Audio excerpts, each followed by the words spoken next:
Have you ever noticed that some people seem to be early birds while others are night owls? There's a scientific explanation for that.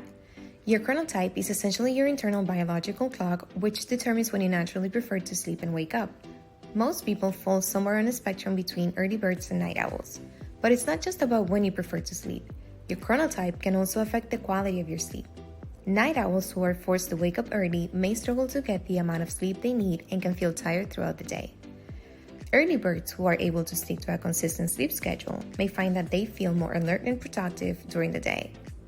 You can improve the quality of your sleep by sticking to a consistent sleep schedule, avoiding caffeine and alcohol before bed, and creating a relaxing bedtime routine.